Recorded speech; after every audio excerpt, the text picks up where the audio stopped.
It is evening in a suburban home outside Houston.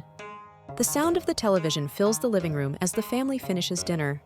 The anchor reports that the Canadian boycott of U.S. products is growing, with 71% of Canadian consumers saying they will buy fewer American goods this year. The report explains that the shift began after new tariff policies introduced during the Trump administration, measures that pushed Canadian shoppers to turn away from products made in the United States. Images on the screen show supermarket aisles in Toronto, shelves once filled with American produce now marked with Canadian flags. In the Houston living room, the sound of the broadcast settles over the family. The father turns slightly, his eyes caught by the images of supermarket aisles on the screen. The mother pauses with a dish in her hand, listening as the anchor explains the scale of the boycott. The room feels still for a moment as the words sink in, and a single question rises. What will choices made across the border mean for families here, for the meals on their tables, and for the money they spend each week at the store? To find the answer, we first look north.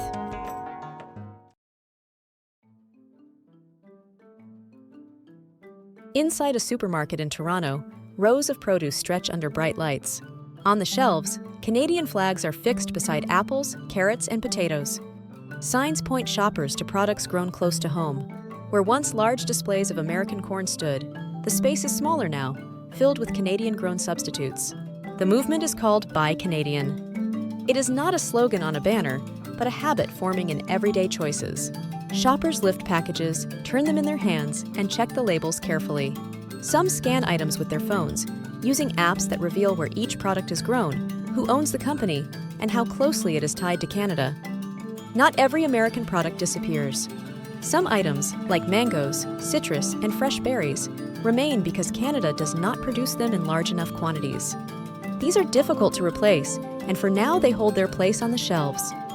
But for products that can be grown locally, the choice is clear. Lettuce, potatoes, and carrots are switched to Canadian versions, and customers actively demand them. The pattern is visible in every aisle. If there is a Canadian version and a U.S. version side by side, the Canadian one is chosen. And each of these choices, repeated thousands of times, is reshaping the flow of goods on supermarket shelves. This is not simply a protest. It is a shift in consumer behavior that is settling into routine. And while the aisles here tell a Canadian story, their impact reaches far beyond. Because when Canadian shoppers turn away from U.S. products, the first to feel the pressure are not governments, but American farmers and small businesses.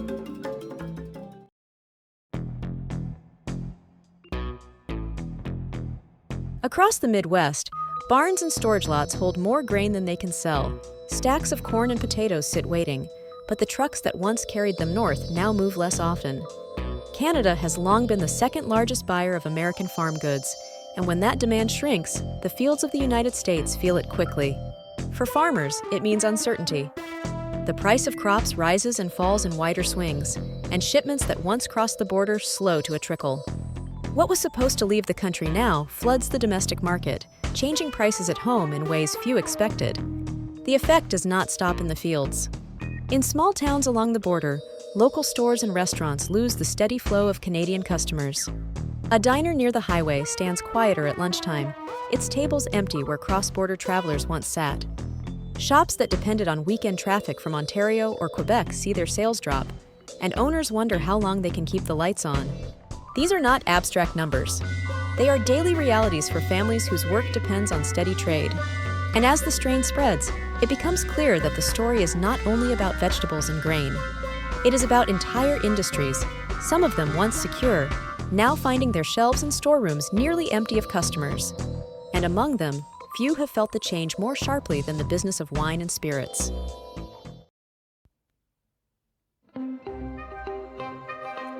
In a Canadian liquor store, a row of shelves stands noticeably different. The spaces once filled with bottles from California and Kentucky are bare, while imports from France, Australia, and New Zealand take their place. Signs now mark new origins, guiding buyers to choices that exclude what used to be American staples. The shift was not only about taste. Earlier this year, Canadian provinces pulled U.S. alcohol from their stores. A 25% tariff was placed on wine, beer, and distilled spirits, making them more expensive and harder to sell. What had been routine sales for American vineyards and distilleries suddenly collapsed. For California winemakers, it meant weekly losses measured in tens of thousands of dollars. For American breweries and whiskey producers, it meant jobs put at risk by vanishing orders. Thousands of workers who bottled, shipped, and sold these products now face uncertain futures, all because demand across the border dried up overnight. The story in these aisles is clear. Where once American bottles lined the shelves, they are now gone, replaced by labels from distant vineyards and breweries. And yet, the absence of these bottles is only part of the wider picture, because the impact of the boycott did not stop at farm goods or wine racks. It began reaching into other industries, including those built on travel itself. At the northern border, highways that once carried steady streams of Canadian cars now look different. Traffic is thinner, and the small shops that line the roadsides wait longer for customers who no longer arrive. Canada has long been the single largest source of visitors to the United States. In recent years, more than 20 million Canadians cross the border annually, bringing billions of dollars in spending. But as the boycott spread, online searches for U.S. destinations dropped sharply. In the spring, travel from Canada by car fell by nearly 30%, while air travel slipped as well. For border towns, the change is visible in every street. Restaurants that once filled with Canadian families on weekend trips now stand quiet. Hotels that depended on cross-border bookings leave rooms empty. The loss is not only felt in tourism, but in every service connected to it, from gas stations to corner stores. And yet, Canada is only part of the picture, because the wave of rejection that began here did not remain within one border. It started to spread farther, carried across the Atlantic to Europe. In supermarkets across Berlin and Paris, familiar U.S. brands now stand untouched.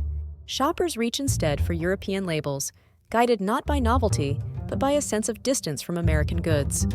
What began as a protest in one country has become a wider habit across many others. Surveys show that nearly half of European consumers now say they are shifting away from U.S. products. Household names that once symbolized American influence are among the most affected. Fast food chains report fewer customers, and car dealerships selling American models watch their sales decline. The impact is sharpest in the electric car market. Tesla, once a rising brand in Europe, has seen sales fall month after month.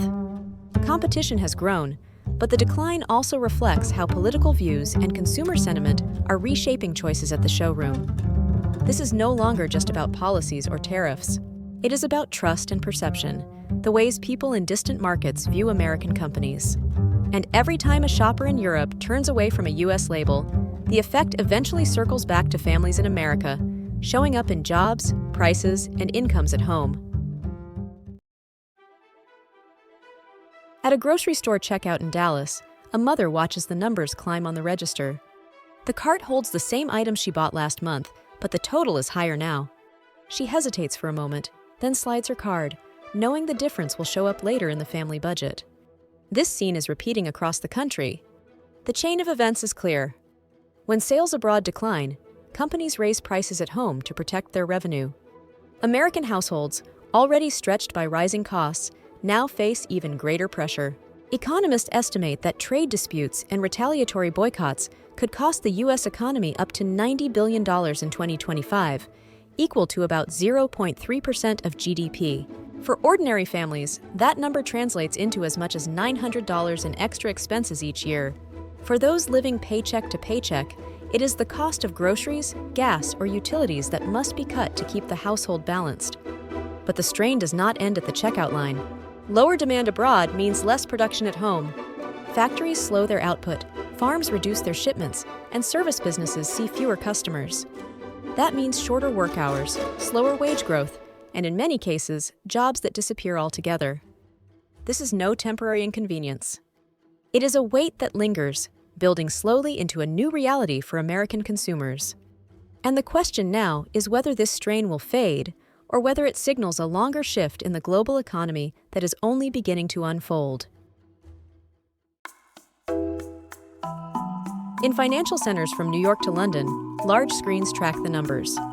Graphs once pointing upward now show flatter lines, forecasts trimmed back with every new report. The message is clear. Global growth is slowing, and the reasons trace back to the disputes and boycotts that began with tariffs. Economists warn that worldwide expansion could fall by nearly 0.5 percentage point. In an economy measured in trillions, that figure is more than symbolic. It means lost opportunities, delayed investments, and households everywhere paying more for less. For the United States, the risks extend beyond today's higher prices. Prolonged tension could weaken trust in American companies abroad. Market share, once secure, may slip away as foreign competitors move quickly to fill the gaps. Inflationary pressure adds weight, leaving consumers uncertain and businesses cautious about the future. The supply chains that link farms, factories, and stores across continents are also under strain. Even if disputes ease, confidence is harder to rebuild than production. Shoppers in other countries may not return to old habits quickly, and some may never return at all. This moment may prove temporary, a passing phase in the cycle of global trade. But it could also be the beginning of something larger. A shift in how nations buy, sell, and trust one another, reshaping the map of the world economy for years to come. And in the end, the greatest impact of that shift will be felt not in distant negotiations, but in the ordinary routines of everyday life.